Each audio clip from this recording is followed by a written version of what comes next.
Good day to you all. Thank you for taking time out from your busy schedules to participate on this webinar. I hope everyone is keeping well and safe during these lockdowns, and our thoughts are with those that have been affected with the pandemic. My name is Patrick Muzondo, and I'm with the Financial Markets Indaba, which is an investment conferencing platform. Today, we are co-hosting our second property market webinar in partnership with West Property Company. While we're talking about buying property on this webinar, I'm also excited to take this opportunity to launch FMI Property, an online property platform that anyone can visit and find legit property developments and banks selling property on mortgages. All you have to do is to visit our website, identify your stand or house of choice, and start the online application process. Within 2 days, you'll be able to tell if your property or mortgage application has been successful. With that short introduction, I want to bring on Ken, who's our co-host for this webinar, and also the underwriters of this webinar. Ken, over to you. Thank you very much, Patrick. Good afternoon, ladies and gentlemen, all protocol observed, whoever's dialing in from all over the world. Welcome to this fabulous second seminar that we've done, which hopefully this year we can make a more regular event. Just welcoming everyone again into this call. We're here to talk about property today, and I'd like to give thanks upfront to our panelists who've taken time out of their busy schedules. They will introduce themselves as we go through, but very much welcome to everyone, and thank you for being here today.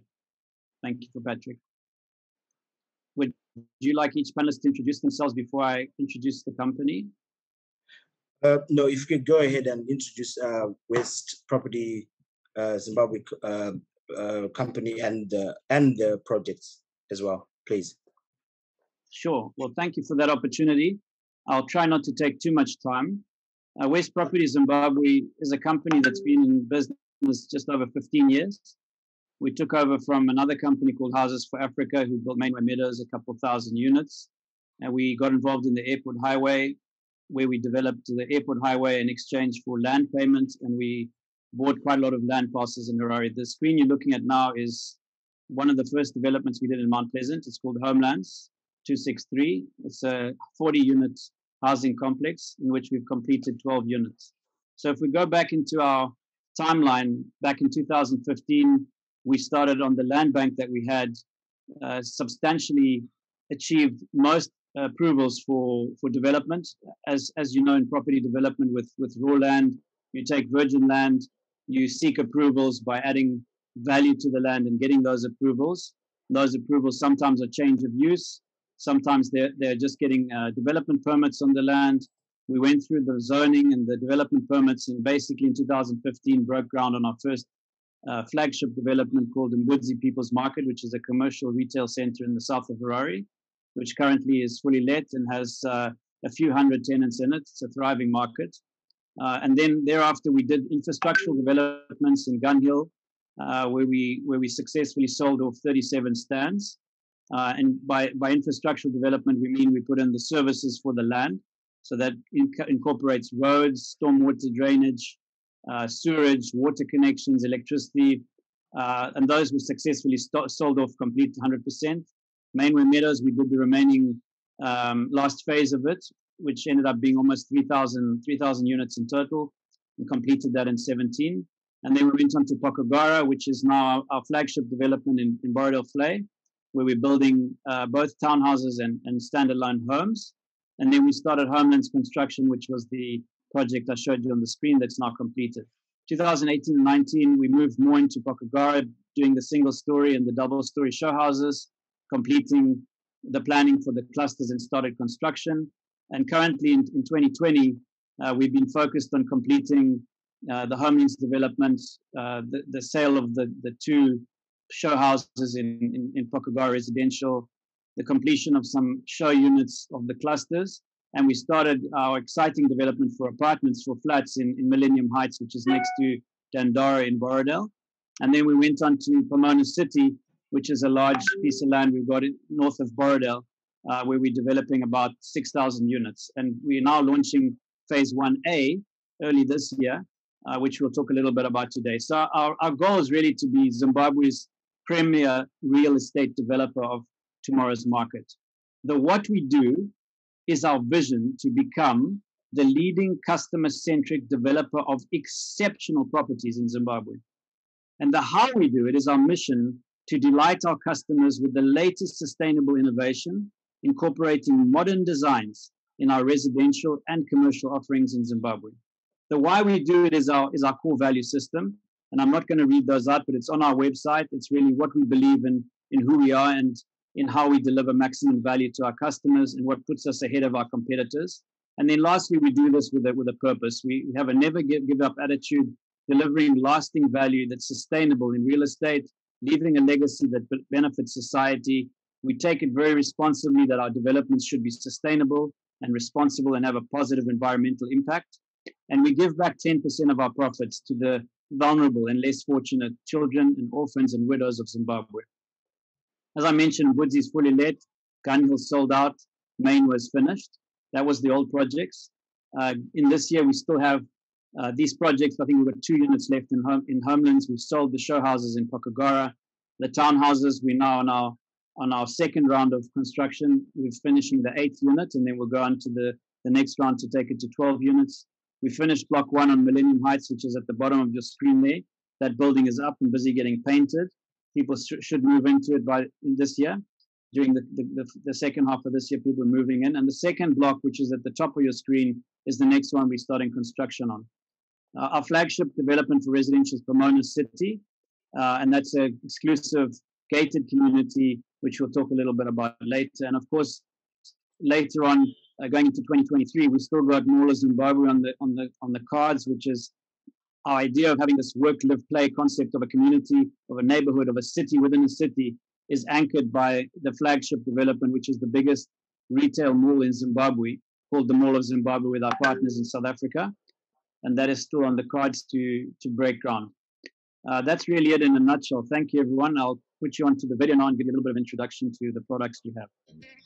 Our developments include Pokagora Residential Estate, which is a unique lifestyle housing development that offers modern and architecturally designed homes in a well-thought-out and secured estate. Pokagora will offer over 440 homes in a gated community. Welcome to Millennium Heights, an exclusive upmarket lifestyle estate in Harare. Situated along Tiviadale Road, Borrowdale, is inspired by modern family living in close proximity to superb shopping centers, schools, and medical facilities. This highly secure and sought-after development offers investors and families a variety of accommodation options, ranging from studio to 3-bedroom apartments with high-speed internet connectivity, backup power and water, as well as a wide range of outdoor leisure and entertainment facilities. Millennium Heights is indeed modern living at its best. To be part of this esteemed development, call us now on +263 242 794 841 up to 2 and visit us on www.westproperty.co.zw to learn more.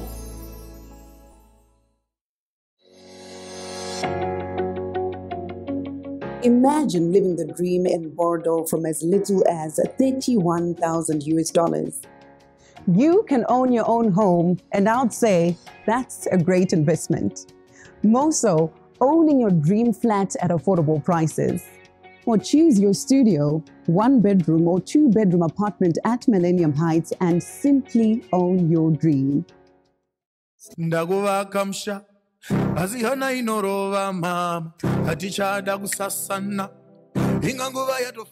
Afternoon. My name is Alice. I'm the sales executive manager for West Prop Zimbabwe. Today I'm going to talk to you about Pokagora Residential Estate and Millennium Heights. These are located in Borrowdale, with Pokagora Residential Estate located along Whitwell and Tiviadale Road in a secure gated complex, which has got a 24-hour security and water reticulation together with sewer and electricity. Good roads, and is in a well-secured and manicured location. They comprise of 3-bed with an open plan kitchen, dining room and lounge, open patio and 2.5 bathrooms, including a maid's quarter. With Millennium Heights, we've got 1-bed studio and 3-bed apartments. These are located along Maxwell Road, behind Dandaro and Hellenic School. A perfect place for an executive. The young executives would want to live in a quiet, upmarket environment. Pukugara Residential Estate and Millennium Heights are the perfect places to be. As West Prop Zimbabwe, we believe in quality and we believe in beautiful things. We say Pukugara and Millennium Heights are the way to go.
We have a big dream.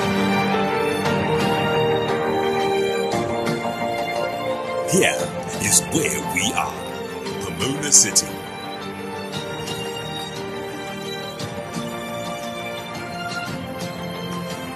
Make the dream real by choosing a stand now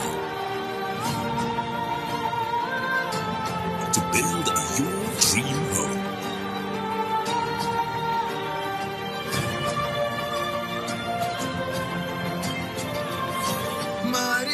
Mutali wangu imbaye muri yangu ndiko ka upenyu kangwe. Yeah, I've just selected mine and these people are here choosing theirs. Chingo manya ngobata pako, just like magic, baby.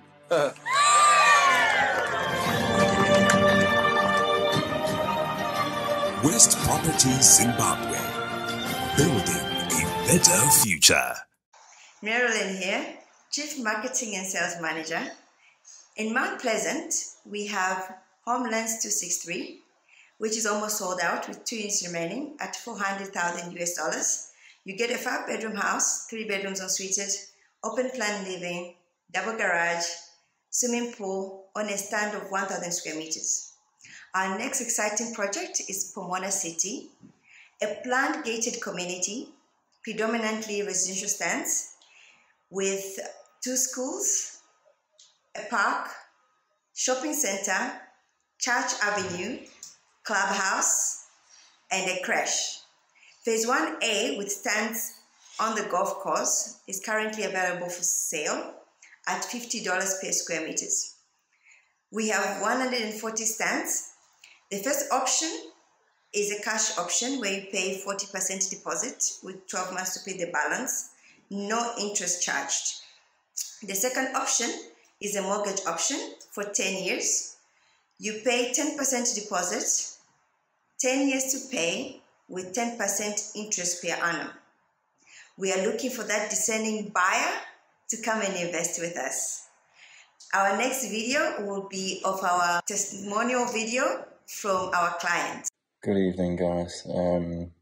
Daniel here. Just a quick testimonial about the West Property team and their properties that they're offering on the market at the moment.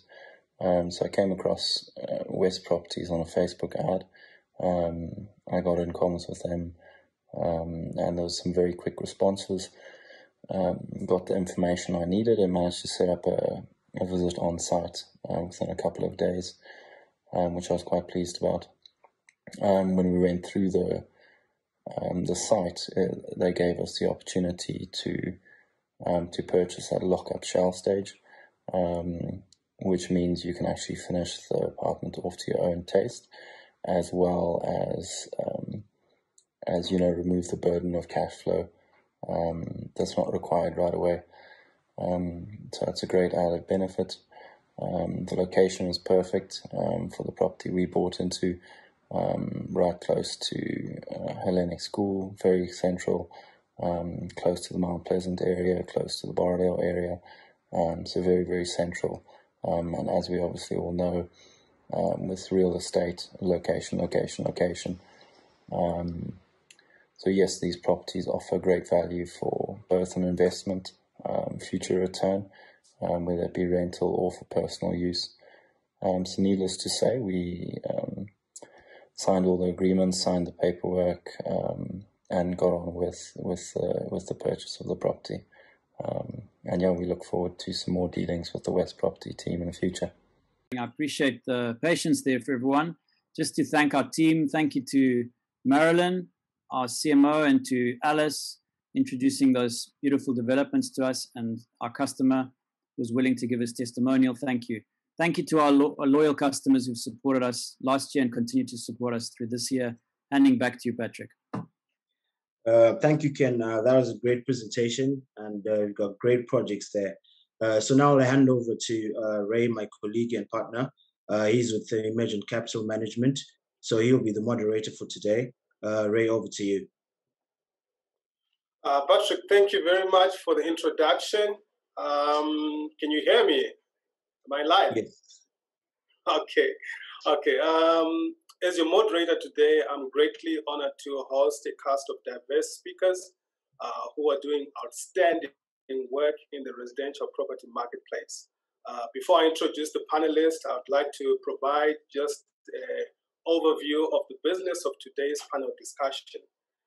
So the title of our webinar today is Home Ownership in Zimbabwe, the Safe, Modern, and Affordable Way.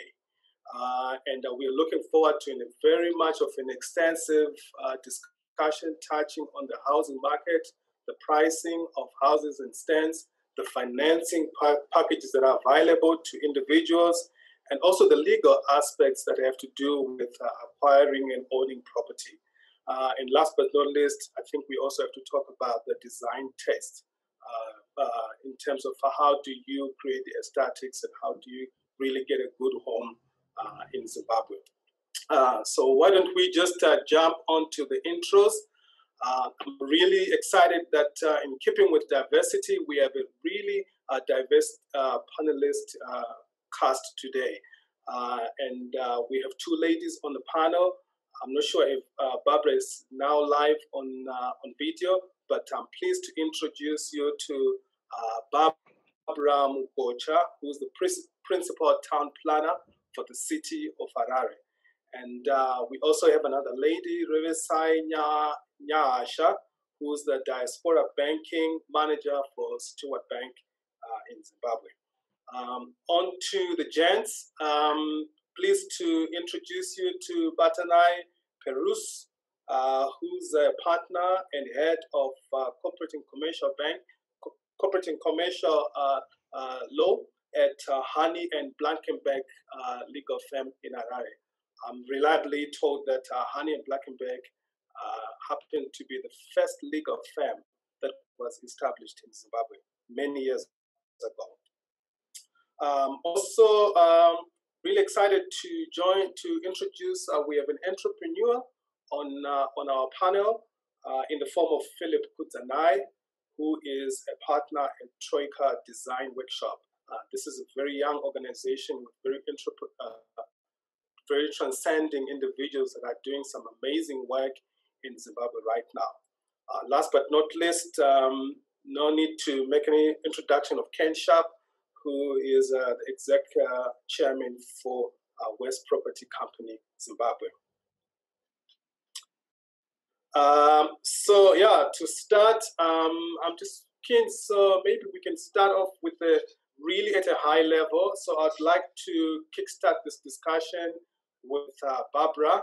So Barbara, as the city's town planner, I just want to get a sense of where do you expect the Sunshine City in the next 5 years with respect to what is happening elsewhere with other cities around the world, where we are seeing really amazing work being done by cities in terms of advancing residential homes. As the city of Harare, from a design point, from a town planning point, what can we expect in the next 5 years? Okay, thank you, Ray. We're trying to densify areas where it's possible to do so, because as we've all noticed, land is very scarce now, and it's no longer the time to have vast pieces of land belonging to one person. So where people can subdivide their land, we're encouraging that, and also where you can have the gated communities that were advertised earlier, we're also advocating for that. And we're trying to make things a bit easier for developers to put up their developments within the city. So we should see more of these communities coming up, the big communities, the smaller areas on the properties, yeah, things like that. Okay. And from a point of, I know this is residential housing panel discussion, but from the point of service delivery, we have seen companies such as Clean City beginning to offer what could be said as public amenities to certain residential areas, notably in the Borodo area. What are your views in terms of privatizing service delivery across the entire country? Is this something that you're looking at in order to just improve the outlook of the upkeep of the city of Harare? Okay, yes, it's something we're looking at, and like you have rightfully pointed out, we've already started with having the Clean City coming in, but it's more to do with a partnership, not just to privatize completely the service delivery of the city, but to come into partnerships with some private companies together with the city to bring a better service to the people. Okay, I see. And maybe just switching to you, Ken. I know your company has been doing a lot of heavy lifting in terms of advancing the city of Harare, in terms of the appeal and some of these contemporary designs of estates and so on and so forth. Where does your vision fit into this? Did you see the city of Harare doing all that it can? Is there a wish list that you have for us to move faster in terms of advancing home solutions for the city of Harare, and also for the rest of the cities and towns across the country? Thanks for that, Ray. I think I would agree with Barbara that the city of Harare has done a lot of work and made great strides in the let's say densification plans to densify the usage of the land. In the past, you know, in the colonial era, there was a lot of land available. Houses were built generally with a lot of space around them. Times have changed, and the city of Harare is trying to move with those changes. I think more needs to be done, especially on the planning side, on the speed of execution of planning, and perhaps at the onset, I must say that my experience in other markets where we develop in Eastern Europe, we've got several developments, and we found in those markets the municipality, the city councils are more flexible in terms of compliance certificates being finished at the stage of a shell development, which means the homeowner has flexibility then in coming in and putting in the finishes themselves. So long as it's a lockable exterior door, you find apartment buildings, and I'm talking of hundreds of buildings, tens of thousands of apartments. For example, in Kiev, Ukraine, the capital city of Ukraine, where more than 5 million people live, you'll find tens of thousands of apartments with no one living in them. Some of them are purchased on the basis of investment, that they bought off plan, and you can make quite a significant upside on your money by buying it off plan and then waiting for the developer to finish it. But once it's finished, a lot of people leave them as shells, waiting for the eventual homeowner to come in and finish off his internals. I think there needs to be some kind of revised mechanism with the rules around that the city of Harare can help develop, and I would encourage a more liberal and open policy towards allowing early finishing of properties so that people can do the internal finishes. It also allows people to get into them quicker. I'm not saying cut corners on quality. I think certain infrastructure has to be there, like water and storage and electricity, and obviously the basic minimum building standards need to be met. But if it's sound structurally and the exterior is finished, I don't see why the interior would need to be finished before compliance. So that's just a kind of my view of moving forward in terms of a faster way of getting product into the market. Okay, now understood. Now maybe I can just switch back to you, Barbara, again. So we have seen in major Western cities, African cities as well, something that is not peculiar to Harare, which is a migration out of the city by businesses such as banks, insurance companies, consulting firms, legal firms. We have seen that at a very fast pace in the last 5 years. And this is leaving behind lots of vacancies, tall buildings that are still in good condition.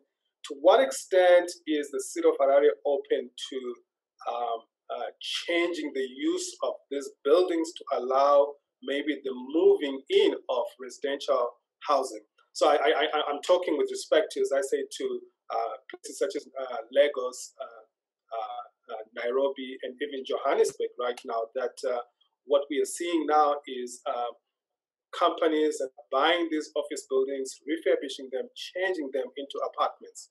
And that could very much work well for employees that are looking at, I'm looking for small families, bachelors, people who are still single, to live in these buildings as apartments.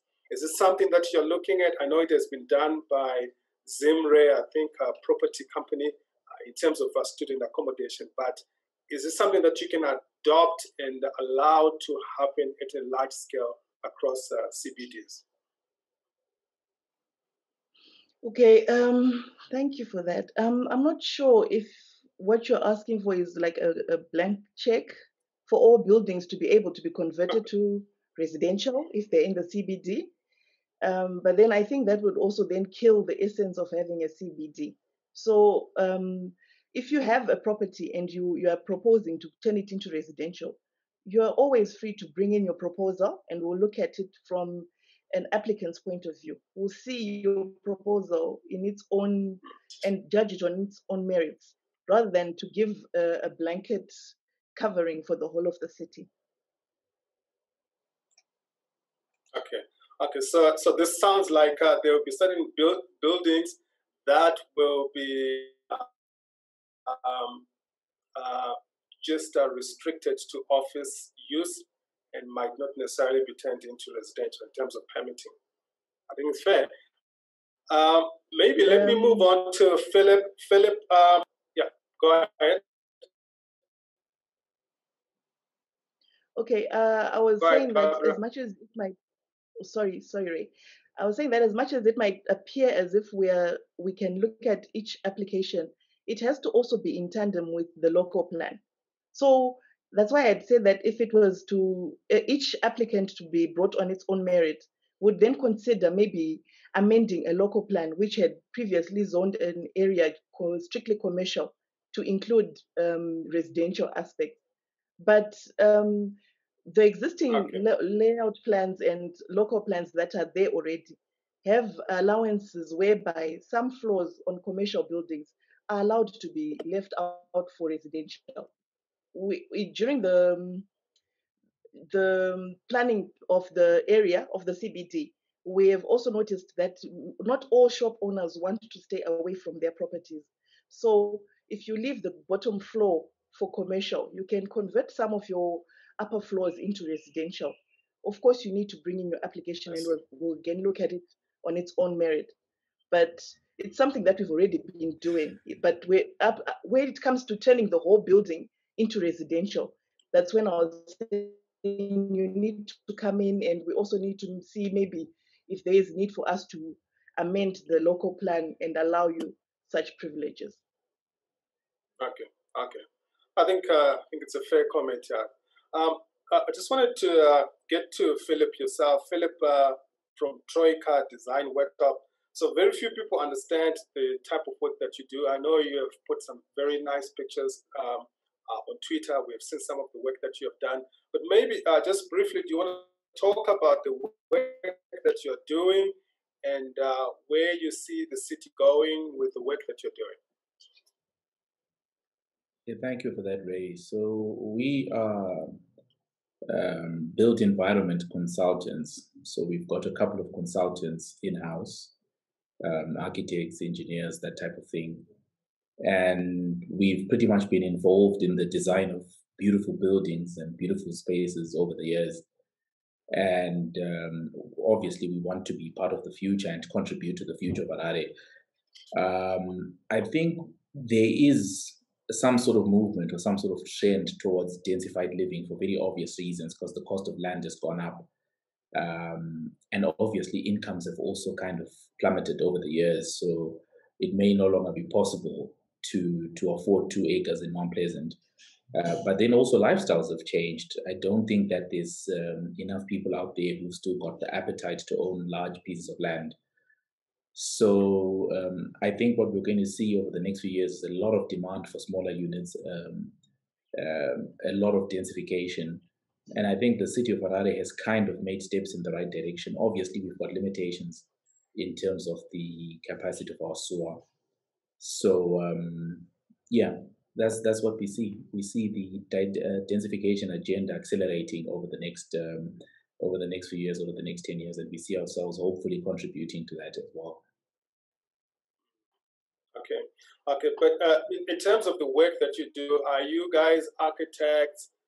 Are you just in terms of designing layouts of complexes or estates? Or is it internal furnishing and internal deco that you do? What sort of work are you really up to? So we're typically involved in consulting work, which is providing soft solutions. You want design, you want planning, you want to cost estimate, you want engineering solution, that type of thing. In some cases, we are involved in a design and build arrangement where we develop the solution and then we also deliver the building to our clients. So we've been involved in a few high-end developments, residential developments around the city. I think just last year alone, we worked with our clients to deliver about 100 homes. In some of the cases, we've delivered the design solution, and then the clients have gone off to deliver the units themselves. In some cases, we've worked with them and housed their hands the whole way from the beginning to the end and handed over the keys to the clients. So our offering is custom. It's a boutique studio, so we are able to tailor our solution to the needs of our clients. Okay, interesting that. Maybe let's look at now the market from a market point of view in terms of buying of property that is stands and fully completed homes. Can I switch on to yourself, Riverside, just to talk about you're part of a big bank that has been involved in providing mortgages and in property as well. Where is the residential market at, and what is the bank offering in terms of some of your developments? I can still say you are on mute, if you can unmute your phone.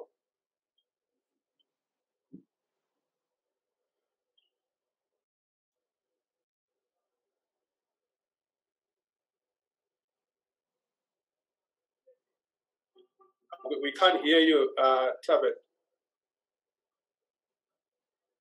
I think you're unmuted, but we can't hear you. Maybe while you're sorting that out, Ken, do you want to come in terms of the market for, and I know some of the stuff that you have talked about at the beginning, but do you want to talk about some of the properties that you're offering and in terms of affordability? What type of market are you looking at from a buyer? Thanks, Ray. So as I mentioned in the beginning, we are offering exceptional properties in the best of locations. As we heard the testimony from one of our buyers, it's always location, location, location. We are in ground zero in the northern suburbs. And the problem historically is not many middle income earners have been able to afford to buy a property in Borrowdale.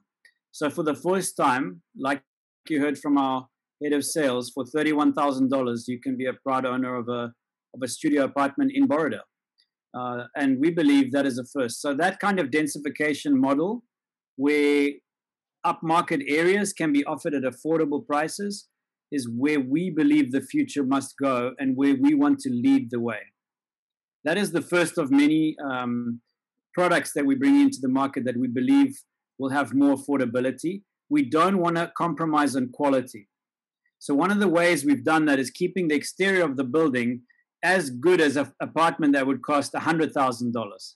But by pricing it at $30,000, we're allowing the homeowner to come in and finish it off with his own taste on his own timing. So with that kind of philosophy in mind, we looked at Pomona City, where we've given this limited launch of 140 stands in phase 1A, which is reaching completion next month, the roads. We believe that that is the start of this next stage of affordability. So sure, you can buy it with cash, you can build your house. Sure, you can get a 10-year mortgage with some interest. That helps it to be affordable. But what really is a game changer is something that we are revolutionizing Zimbabwe with. We are the first to come to Zimbabwe with a leasehold concept. What do I mean by leasehold?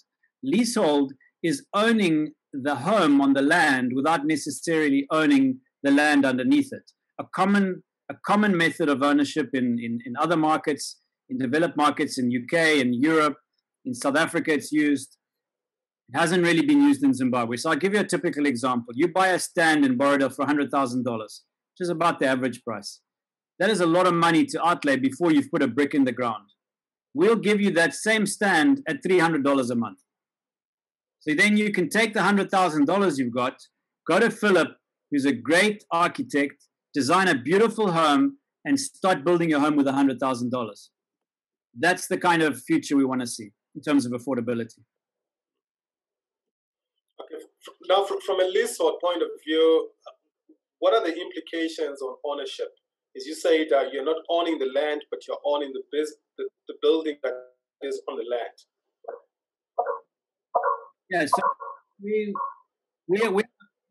we are going to offer a 50-year renewable lease. And it's not for 50 years, it's a perpetual lease. So the only thing that can change in 50 years' time is the price of the leasehold, which has to be market related. So you get to enjoy the benefit of having the land access and use forever because it's in perpetuality. What I was saying is this idea of perpetual lease is having access and use to the land for an indefinite period, forever really. The only thing that is different from owning freehold and leasehold is that the name on the title deed is either yours or someone else's. If it's someone else's, it's a landlord who you pay a land lease to. And if it's yours, then you don't pay any land lease. The difference of the savings of capital, though, upfront, if you calculate that over time, even at 10% a year, even at 5% a year, it is significantly more affordable to lease land than to buy it. Especially in Harare, where the land prices have already gone high and they're only going to get higher. Everyone talks of land being expensive in Zimbabwe. On the other side of affordability, let me just compare 1 minute to 1 acre of land in Harare, which could cost $200,000. A reasonable piece of land in Harare, 1 acre, could cost $200,000 in the best of areas. In Nairobi, Kenya, in the best of areas, that land will not be less than $2 million, as high as $4 million just for the land. So Zimbabwe's still got a long way to go to catch up to our neighbors. And I'm not even getting into downtown Sandton. You know, there the numbers are even higher. So whilst we think our land is expensive, it's not as expensive as other places. And that's why I think this perpetual idea of leasing land is a much more effective way of giving people the opportunity to build their homes on land that they don't necessarily own, but that they can lease at a good price. The other thing in the perpetual lease is that you can transfer it. So it's transferable rights. We've worked a model around the current legislation with the deeds office where the rights that we have for each leasehold are transferable.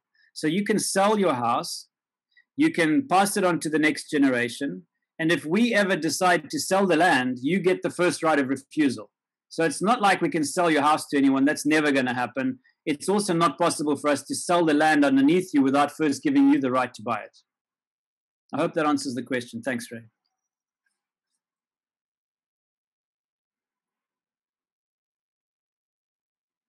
Ray, you're on mute.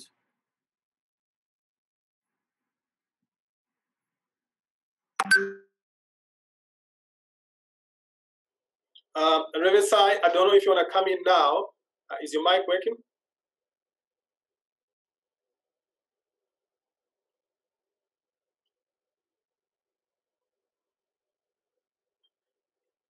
Yeah, we still can't hear you. So I think Patrick will help you sorting that out. But let me get to Batanai. Batanai, are you on? Batanai? Yeah, I'm here. I'm here, right? Okay. Yeah, I've been awash with news of people losing money to bogus developers and so on and so forth. Do you want to come in on that in terms of just clearly putting out there to people what they should look out for when they're buying property, residential property? Yeah, I think one of the things that we should always keep in mind when buying property in Zimbabwe is due diligence, right? We always need to conduct our due diligence in respect of, one, who are we dealing with? And two, what is the nature of the title that you want to approach? So for example, if it's a straight sale where the seller actually owns the piece of land and has got a title deed in their name, then that's pretty simple. You just get a conveyancer or your lawyer to go to the deeds office, run a deed search to make sure that this person actually owns the property and that this person actually is who they say they are. And then once you get confirmation from the deeds office that this person is actually the owner, then you can proceed with the transaction.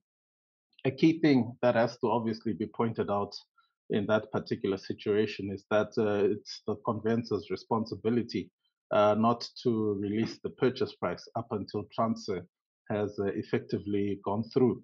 So that's something that as a seller and as a buyer as well or purchaser, you always have to keep in mind that money will only exchange hands once transfer has gone through. Obviously, given the current economic environment that we're in, where we've got a lot of cash sales happening and you've got a moving rate on a daily basis, people tend to enter into transactions where cash can actually change hands before that. But I always recommend that you consult your lawyers or conveyancers in the event that you're going to approach it in that manner. So that was a simple scenario where someone has got a title deed already. Now you've got a scenario where you're either dealing with developers, land developers, or cooperatives, which is actually quite common at the moment. Again, it boils down to you conducting your due diligence. When you're dealing with land developers, obviously there's certain things that you're going to have to look out for. You're going to have to look out for whether this person actually has got the authority from the municipal authority, and here I'm talking about whether it's City of Harare, Blois City Council, or whatever local authority, that this person has actually been given the authority to actually do this development. That's one of the most important things that you always have to look out for. You need to check if there's a subdivision permit or any other permit that allows this development to actually happen. Because what will happen is you'll have people selling land, but they don't have either the authority from the local municipality, or alternatively, they don't have the necessary subdivision permits, or they haven't gone to the surveyor generals to the surveyor general to make sure that all the land has been surveyed. And then if that happens, you will lose money simply because you've bought a piece of land which which was not supposed to be developed. That's when you also have you then also have to make sure that if there is a developer, that they're complying with all other areas of the law. From making sure that they've got various permits that cover the various regulatory authorities that are there. Over and above that, when you're dealing with cooperatives, that one is a bit more complicated, and we usually try to recommend to people that they should try to stay away from cooperatives simply because most of their paperwork is politically inclined. So you'll find that cooperatives, they have constitutions, and then if you're going to buy into that constitution, you're going to have to live with that constitution, go abide by the rules of that constitution, and sometimes it becomes too onerous. And what you then also find is you become responsible for doing the development, putting in the tarred roads, the culverts, all that, and it then results in you pumping out more money simply because the cooperative did not do that. So it's always important that when you're buying land, you just check that the paperwork is in order. That's my recommendation to anyone who's buying land or a piece of property in Zimbabwe. Always make sure that the paperwork is in order, and once that is in place, you should be able to proceed. Okay. Thank you for that comprehensive response. I just want to bring in again Barbara. So just maybe to help us understand, we've seen all this news of people building on wetlands versus what Anna is talking about. Just maybe give us a bit of background and maybe what the city is doing in terms of some of those people that are now having had to leave houses that they've built on wetlands. In the first place, how do we get people building on wetlands? And while we are on that, how do I know if I'm a prospective buyer? How do I know I'm being offered a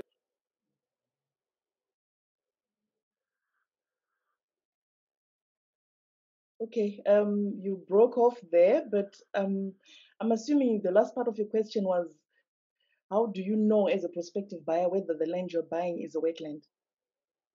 And the first part of your question, I didn't get it. Yes. The microphone was just cutting off a bit. But to answer the one on the wetland issue, Emma is doing it for free. They can verify for you whether the land that you've bought is within a wetland or not. When you come to our offices, it's a bit difficult because we use local plans to determine whether someone can buy a property or not. If the local plan allows for an area to be residential, it would then have to come up, the neighborhood or interested people, will say, will have to come up with a reason why we can't allow someone to build in that area, yet the local plan had approved it as a residential area. However, as I've said before, Emma is there and they are offering this service for free. They will come and do an assessment for you, and they can verify for you whether your land is within a wetland or not. And if it's in a wetland, again, for developing on that land, you would first need to have an EIA done and approved by Emma before we can allow you to continue to build. Okay. Sounds, I think that's clear to all the audience that are watching and participating on this, in terms of you don't have to cry that you were sold a piece of land on a wetland. I think the process is quite clear. Can raise something that was important, Philip, to do with, I think since we started these webinars, this has been a key issue that has been raised as well, on the cost of houses or cost of residential accommodation in Zimbabwe. versus that of neighboring countries such as Zambia, such as Johannesburg, Durban, we often find that property in Zim comes at a premium. You are coming from a point of design, and I'm sure you work with cost managers as well. I know this is a conversation we have had before. Do you want to shed light on us in terms of the cost of housing versus other regional economies? Okay, thank you for that, Ray. I think the conversation around construction costs is a little bit complicated because there's a lot of variables that go into it. And it's not always easy to compare properties across territories in a linear way. If you look at South Africa, typically what's going to happen is your property is going to look cheaper than Zimbabwe. There's a couple of reasons there. They are obviously a little bit more industrialized than we are. I think the taxes surrounding property developers in South Africa are a little bit more forgiving than they are in Zimbabwe.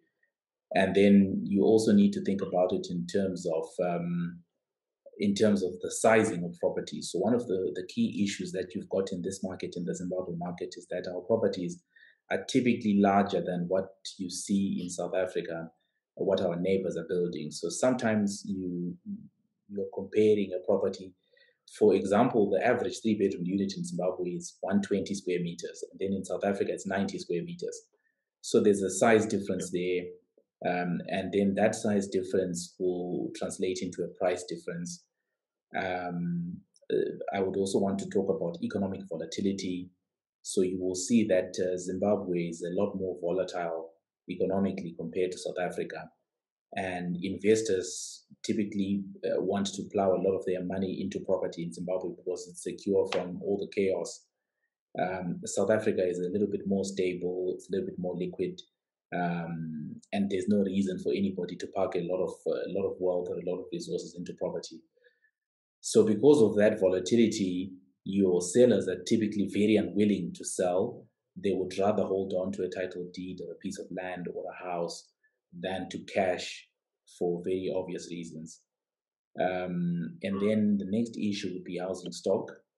We don't have a lot of housing stock on the market. If you go to South Africa today, you will see Bowen all over the place. They're developing 700 units, 1,000 units. You go to Century Properties, they're developing a lot of units. So there's a lot of stock in South Africa as well. And then I think one of the issues that is very critical, I think Ken would agree with me, is the cost of capital. Zimbabwe is typically perceived by investors as a difficult territory to do business in, and it's difficult to get long-term money to operate in the property market.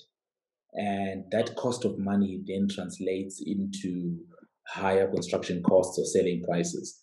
And I don't think that's a problem that can be solved at a developer's level. It's got to do with how the economy is structured. So I would say, yes, property is more expensive in Zimbabwe than it is in South Africa, but it may also be cheaper than it is in Kenya or in Hong Kong.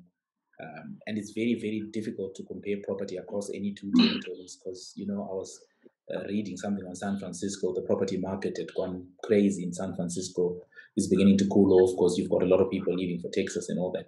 So there's always going to be differences across any two territories, but it is what it is.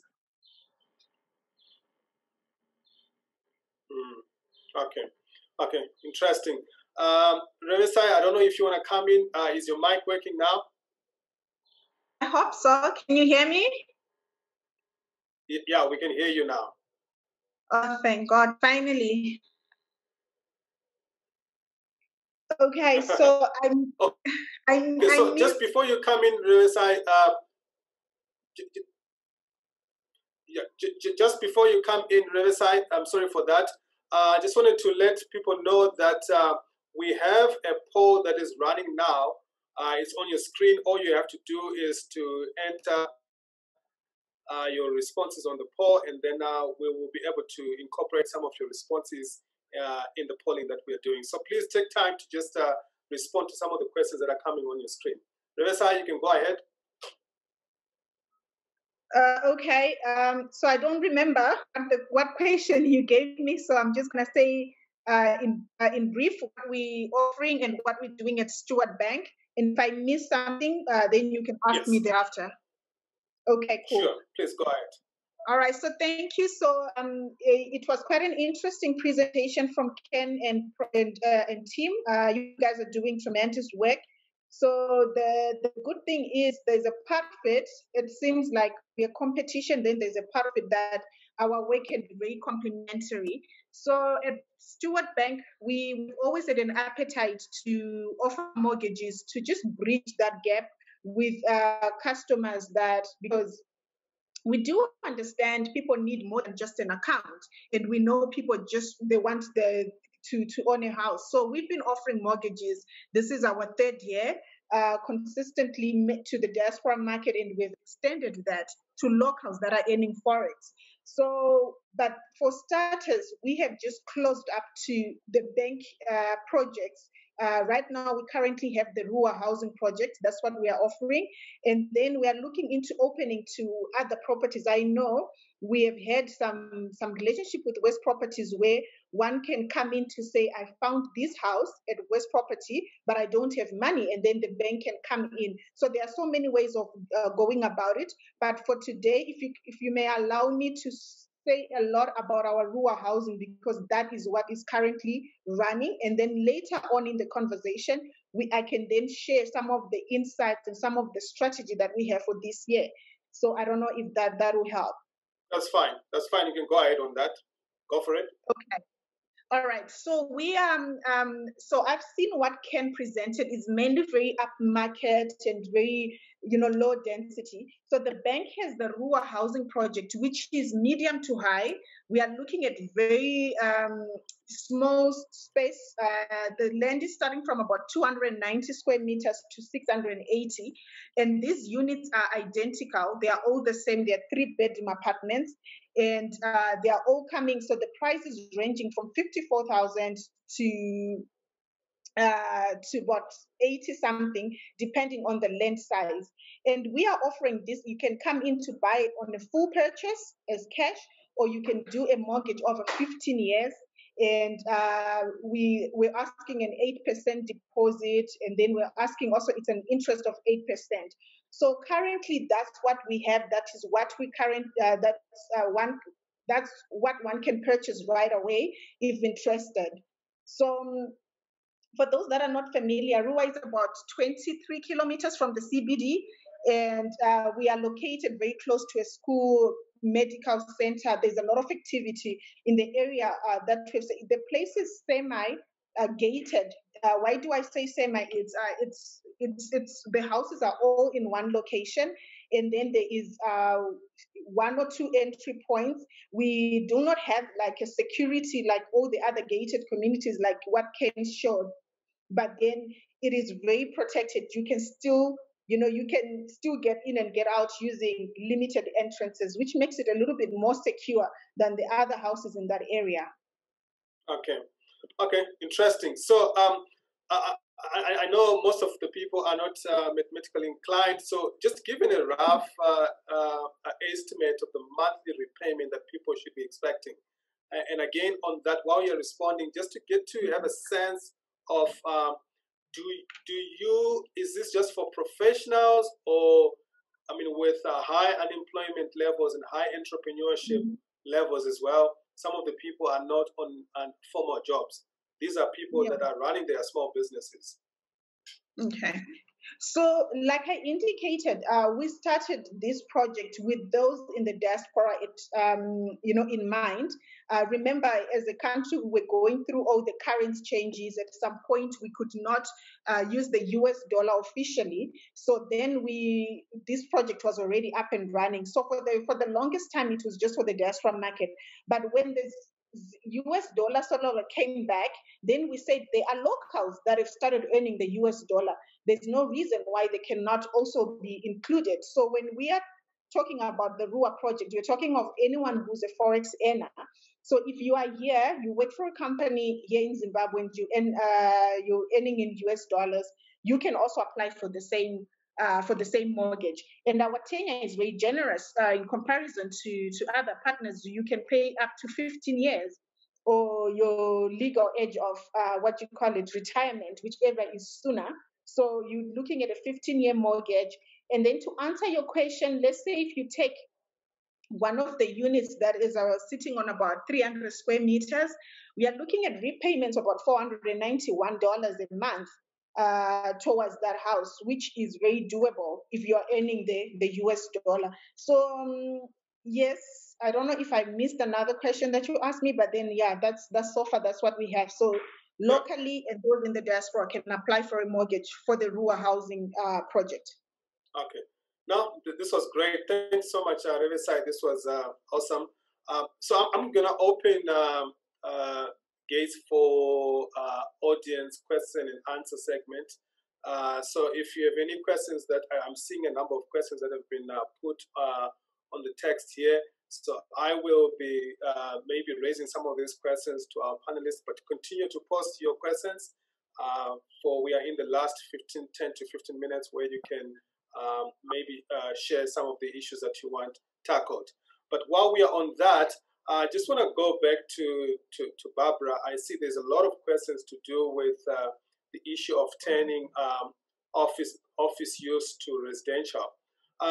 Maybe Barbara, I know you may have touched on this, but do you just want to maybe share with our audience some of the easy steps that people can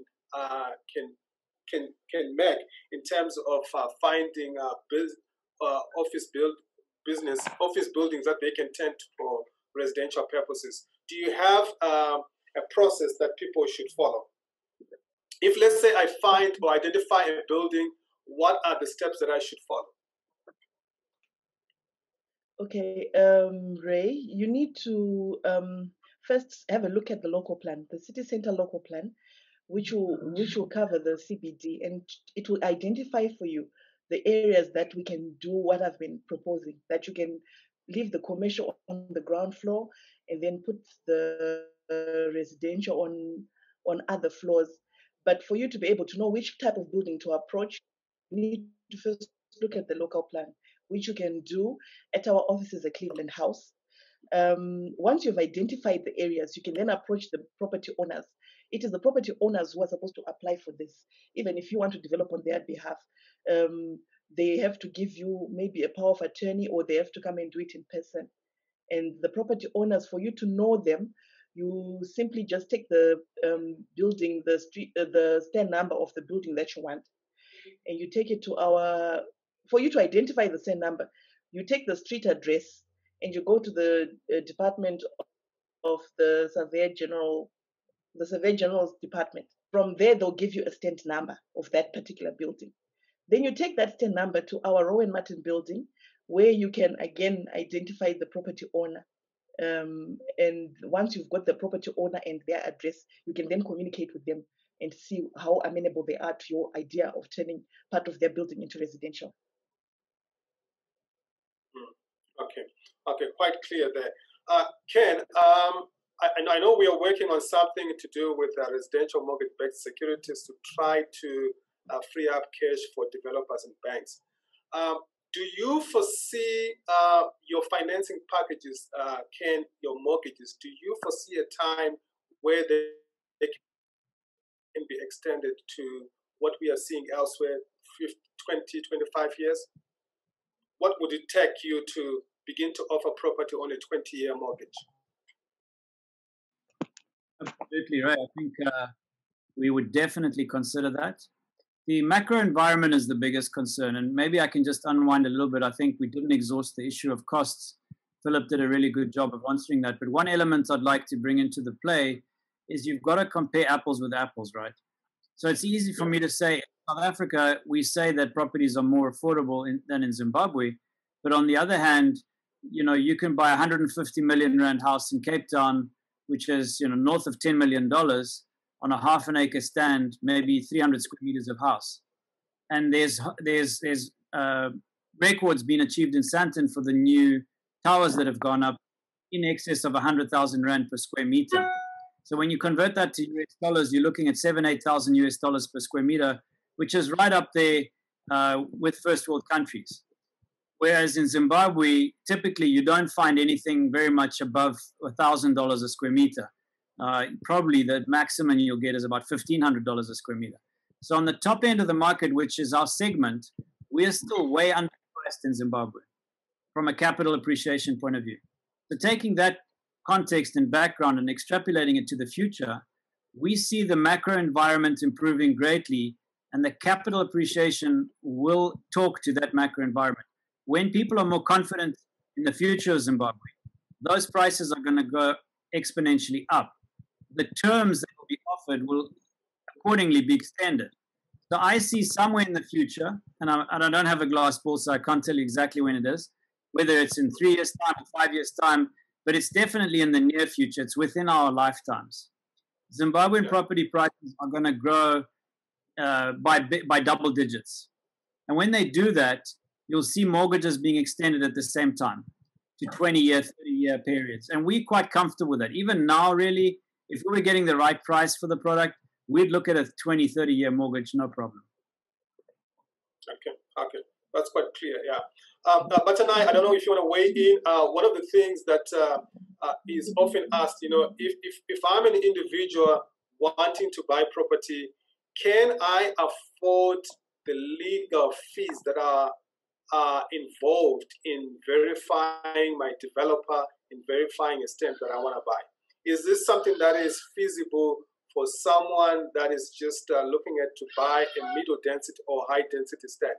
Or is this something preserved for people probably with a little bit of a deeper pockets? Yeah, look, buying a house is not a cheap exercise, and I'll just say it point blank.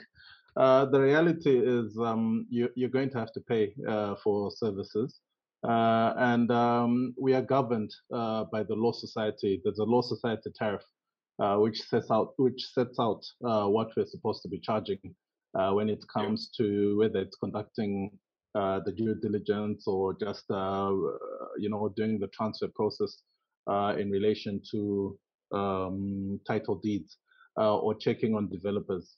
There's a tariff, and it just depends on the experience of the lawyers or conveyancers that you're going to be using in respect of this transaction. Obviously, there's a lot of undercutting that happens in the market where people go ahead and agree to lower fees. But at the end of the day, that's a discussion that the Law Society should be having with its members. But ballpark figures when it comes to purchasing properties in Zim, it's always going to be a percentage of the transaction. And you should look, as a purchaser, you should look at anything close to 10% of the value of the property. This will cover your stamp duties, your legal practitioner perusal of agreements and DDs, and also your transfer fees. So just look at a ballpark figure of approximately 10%. 10%. That's quite steep, yeah.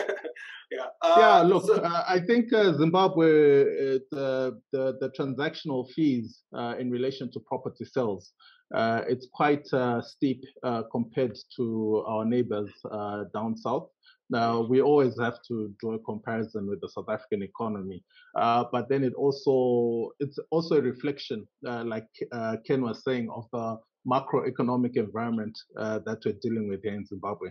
We don't have that many homeowners, and also disposable income that enables people to properly, and take note, properly purchase property is very limited, which is why you find people then going around and running around with these cooperatives and this sort of thing. So yes, it is steep, but it's a reflection of the economy. Yeah. Okay. Fair. No, I think with the same question to you, Philip, I want to find out. So you're doing all these very amazing designs for house architectural design and all. Are these services affordable? Do you have packages that can be offered to someone wanting to buy a house in, say, someone's going to stand in a place like Warren Park or Rua? Or is this just something for people that are looking at the most high-end properties? Yes, I think you have. It's difficult to talk of affordability without talking about value. And I think that anybody who wants to invest in real estate needs to have think around the idea of value. When you're plowing in money into a building, it's very different to someone who's buying a burger or a loaf of bread. You're typically going to have that building around for a couple of years. And you need to work with top-notch service providers to come up with a solution that's going to serve your interests and your needs in the long term. And what we normally say, our observations and our experiences taught us, is that whatever you lose to your service providers, you gain back in value. So a good design is going to be very efficient. A good design is going to use resources efficiently. It's going to take into account your cost of maintenance. It's going to take into account how you live and what your needs are and all that. And that value that you're paying for with your good designers, your good consultants, at the end of the day carries itself onto the value of the property. So if you look at a guy, two guys who spend 100K, the first guy designs his own house, and then the second guy gets a good professional designer to do the work for him. That value shows once the project is completed. So I would want to have the conversation around affordability tied with value. But yes, I think that there's lots of really skilled. I think there's lots of skilled consultants, skilled architects, skilled designers out there who are actually able to offer a very competitive solution at the right price. So I would urge anybody who's interested in delivering a building to get in touch with the right people and see if they can get something that matches what they're trying to do. Okay, interesting. Just one thing, Philip, I know I'm putting you on the spot, but I think this is the sec for our audience. If you are to put a number of how much it is to come up with plans for your house, comprehensive plans for a house design, what are we looking at? I know this is for a low end property. What are we looking at in terms of the range and the numbers? I would say that obviously it's a very difficult question because I don't have good experience across the entire property sector. I've typically spent a lot of my professional life working in one end of that spectrum. But in my experience, you want for the most basic house, you want to budget about 5% of the cost of the house. You want to allocate that to the consultants you work with, your planners, your architects, and so forth for your most basic type of structure. And then for the most elaborate structure, the fanciest house you can imagine, I would say you'd need a budget of 15% to pay all the guys, all the consultants, all the thinking work that goes into a building. So that scale is going to slide anything between 5 and 15%. And then obviously depends on the consultants you're working with. A lot of consultants belong to professional bodies that stipulate a rate. I don't belong to a professional association, so it depends who you're talking to, and then the numbers vary. But 5% to 15%, should work for you. Yeah. Okay. Does that answer your question? Interesting. Riverside, I know we are getting toward. It does. Thank you very much, Philip.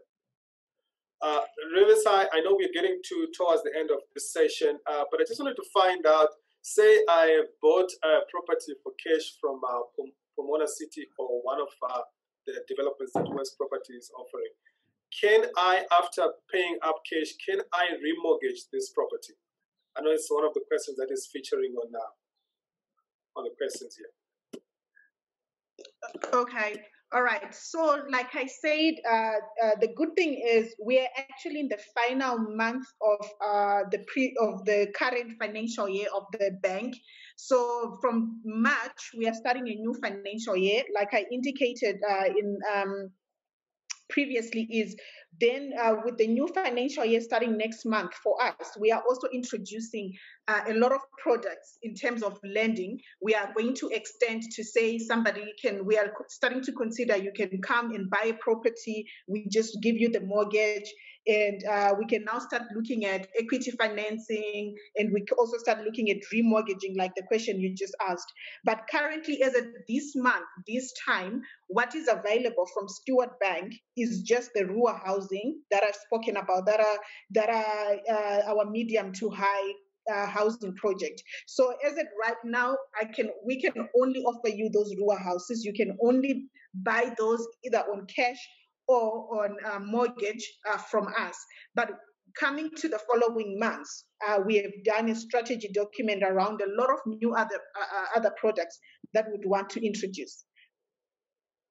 Okay, this is okay, great stuff. Ken, there are a few questions for you there in terms of do you offer the rent to buy option and a bit of more explanation on the leasehold approach. I don't know if you want to take a minute or two just to attempt to respond to those questions.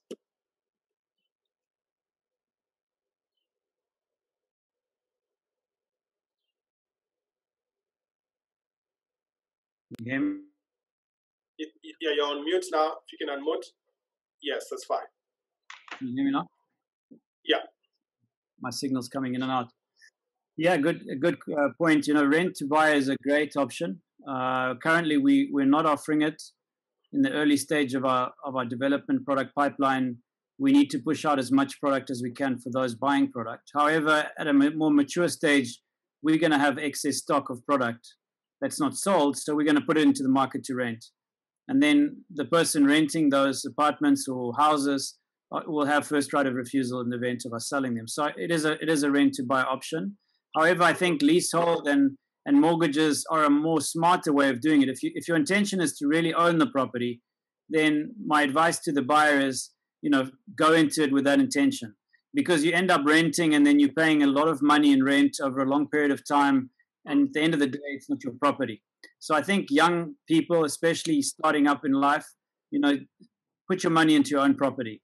Don't pay rent to someone else. Okay, good advice there, Ken. Just maybe one before you get off there. I know there's been this question. A couple of people have asked the same question. Are these properties listed? Are they open for Airbnb renting out? So if I buy a property at Millennium Heights, can I do an Airbnb? No, can you hear me? No problem, Ray. Yes, we don't initially block any owner of getting a maximum return on his property. However, in every single one of our developments, we have what's called a homeowners association. And on sectional title, it's actually bound into the title itself. So when the property gets registered for transfer, you actually agree to take on the terms and conditions of the homeownership agreement. And some of those things, have requirements. So you can't, let people in that are going to make a lot of noise and disturb the neighbors. That homeowners community, they ultimately will control that association and decide who properties are rented to and at what conditions. But on the onset, as the developer, we don't have any restrictions on that. So yes, no problem as it stands right now. Okay. Barbara, I don't know if you're still available. I know I've had two of these questions on the log. The question has to do with, I think there's a talk of huge vacant land in the waterfalls, Hatfield areas, and other parts of the city. What is your plan as the city of Harare? Are these pieces of land going to be offered for sale, or are these open spaces that are going to be preserved going forward? I'm not sure which open spaces you're talking about, the ones that belong to private individuals or City of Harare? Presumably that will be City of Harare, because these are just comments that have been posted. Okay, where it's possible to densify, we'll create stands as long as it's not on a wetland. Okay. And as long as it's within the local plan to be turned into a residential. Some of the open spaces have been left as open spaces for recreational purposes. So those ones will live like that. And some of them are intended to be school sites. We do not touch those, we leave again. But some of the spaces that fall within residential areas, according to the Waterfalls Hatfield local plan, will be densified into residential. Okay. Okay. Maybe another question, Barbara, just to get a sense from you, does the city still have open spaces that will be sold or offered to private individuals or private investors? And if so, is there a process for people to come to you and check whether there are pieces of land either on the peripheries of the city or within that could be offered for sale? Okay. Unfortunately, from our office, I wouldn't be able to give you that information, but you can find out from the City Valuer's office at Roy Martin Building. Okay. So individuals that are interested in that information, they can go to Roy Martin Building for inquiries. Yes. Okay. If they want to buy all right. property. Okay, I think we have got 3 minutes left. I don't know if there are any. I'm gonna do just a lightning round, just for some last minute remarks from our speakers. So maybe it's here on the corner of my screen. Do you want to just give your 30-second remarks, closing remarks?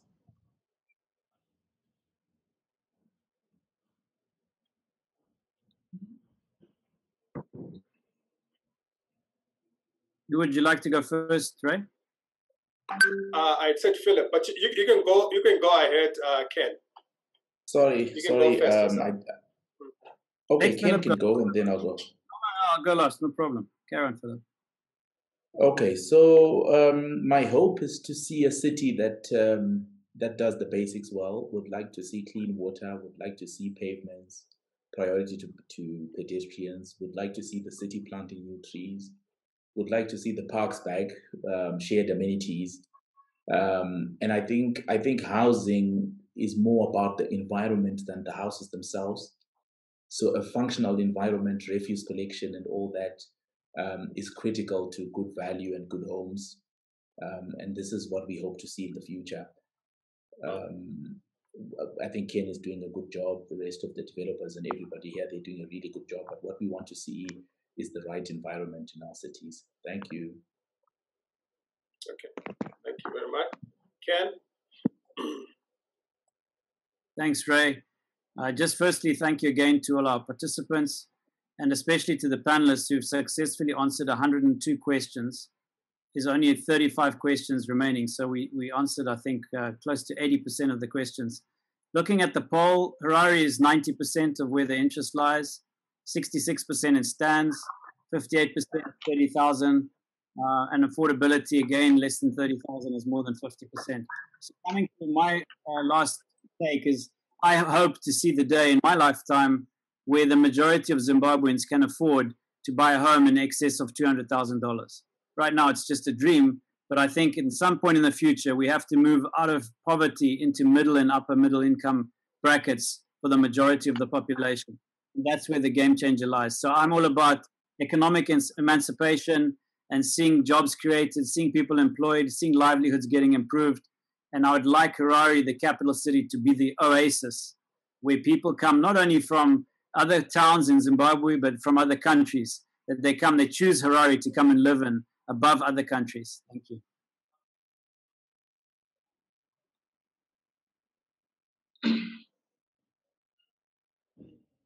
For such a big, hairy, audacious goal.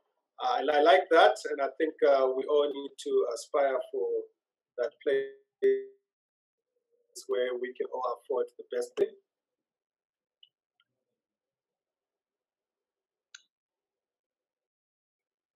Sorry, I got cut off. Martinai, just your last minute remarks, closing remarks. Okay. Thanks, Ray. I think I subscribe fully to what Philip and Ken have been saying in terms of looking after our city and obviously looking after the environment simultaneously. But what is important is always consult your lawyers when you're entering into these transactions. Land is the easiest place where you can lose money because Zimbabweans were so land hungry. So it's important that you always consult your lawyers when you're entering into these transactions. Thanks, Ray. All right. Okay. Thanks so much. That's one profession that sells itself. Consult the lawyer at all times. Barbara, I don't know if you want to come in, and then we maybe close with the other side. Okay. Thank you very much.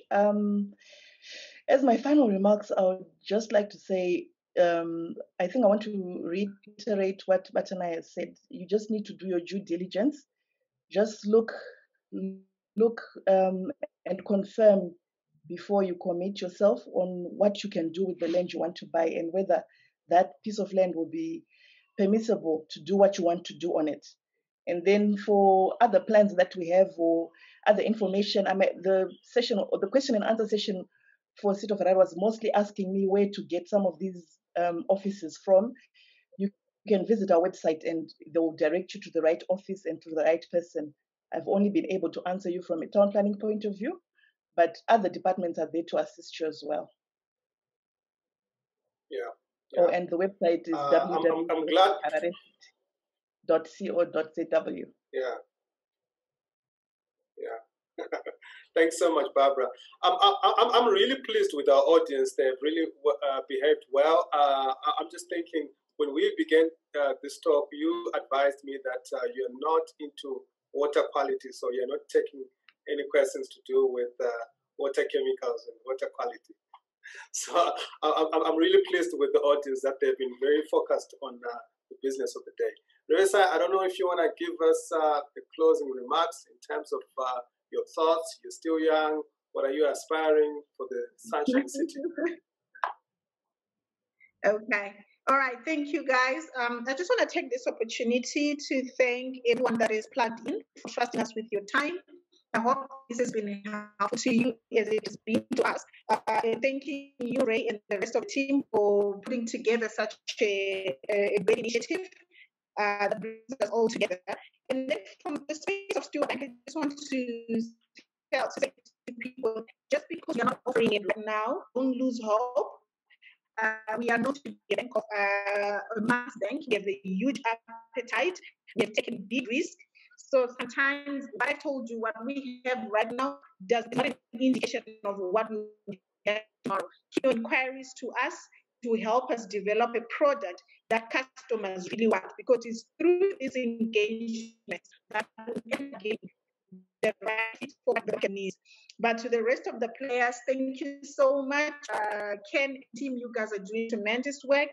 I can't wait to work with you guys, and all the best and keep safe. Thank you, everyone. Yeah, thanks so much, Larissa. I mean, we missed bits and pieces of your closing remarks, but for the part that we heard, thank you so much. So I'm going to revert back to Patrick. Is Patrick on? I think I've done my bit of the day. Patrick, do you want to come and direct us to closing this beautiful webinar that we've had?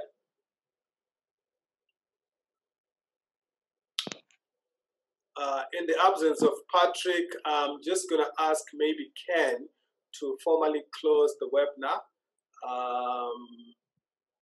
I think Patrick is not available. Yeah. So Ken, would you like to maybe formally close the webinar? Sure. Just once again, thank you to you, Ray, for moderating this session very professionally, and to Patrick and all the team behind the scenes to back it up, to our sales ladies who's been there answering the questions. I wished we could put them on and they could say bye. And lastly, to our attendees who make these things really interesting and exciting with the questions they come up with. Thank you for your interest in property in Zimbabwe and Harare. Thank you for your support of our country and our city. Thank you for your support of our company. Good afternoon. The session is formally closed. Thank you, everyone.